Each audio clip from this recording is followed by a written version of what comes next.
오늘 아침 신문 시작합니다. 정부 청사의 손 선풍기 반입 금지로 공무원들이 찜통 근무에 괴로워하고 있다는 기사 먼저 보겠습니다. 네, 국민일보입니다.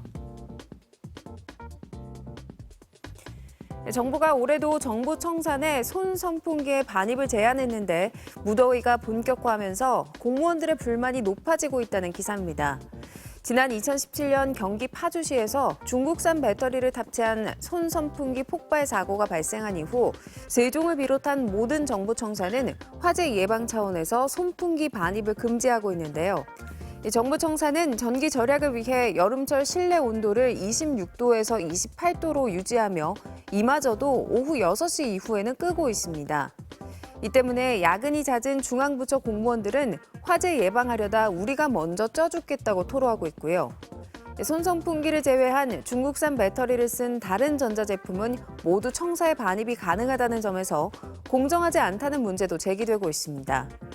청사관리본부 측은 사고 예방 차원에서 어쩔 수 없다며 실내가 많이 더우면 청사 내 선풍기를 사용하라고 권고했습니다.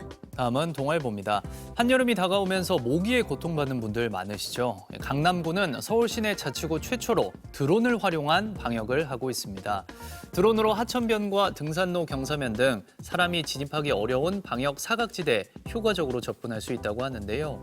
한 번에 40리터의 약품을 탑재해 1분에 최대 10에서 20리터를 살포할 수 있고 이 약품엔 피레트린이라는 친환경 식물성 살충제를 사용하고 있어서 피부에 닿아도 유해하지 않다고 합니다. 강남구 외에도 중구에선 올해부터 찾아가는 모기 방역 소통폰을 운영해 방역 소독이 필요한 경우 문자로 신청할 수 있도록 운영 중이며 동작구에선 방역 기동반을 확대해 골목 구석구석 방역하고 있다고 신문은 전했습니다. 이어서 세계일보입니다. 신종 중고거래 사기가 기승을 부리고 있는 가운데 최근 구매자가 아닌 판매자를 노리는 수법이 급증하고 있습니다. 구매자를 가장한 사기범이 일반 중고 플랫폼으로 위장한 사이트로 거래를 유인한 뒤 판매자가 제품 등록을 마치면 정상 결제처럼 속이고 계좌를 동결하는데요. 이 동결을 해제하려면 출금하려는 액수만큼 추가로 입금해야 한다고 안내하고 돈을 보내면 사이트를 폐쇄하는 겁니다.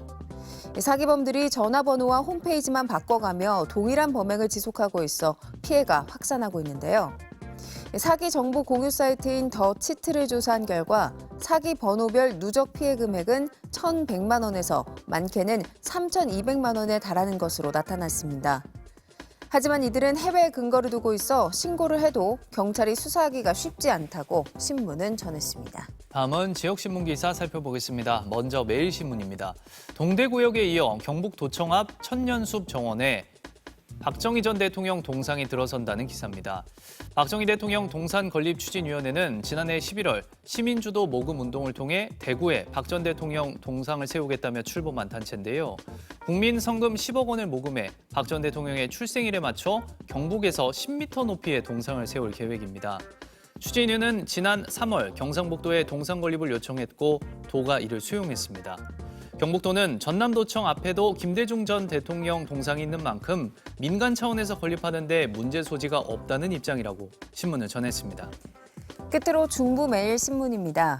충북대학교와 국립한국교통대학교의 통합을 둘러싸고 두 학교의 갈등이 계속되고 있는데요. 어제 충북대에서 통합 졸속 추진 규탄 시위가 열렸습니다. 충북대 총학생회는 대학본부의 통합 신청서에 학생 보호 조치가 없다고 규탄하며 교육부로 제출을 결사 반대했는데요. 주된 쟁점은 통합대학의 교명입니다. 충북대 총학생회는 교명을 충북대학교로 유지하자는 입장이지만 한국교통대는 교명 공모전을 통해 한국국립대학교를 선정했다고 밝혔습니다. 지금까지 오늘 아침 신문이었습니다.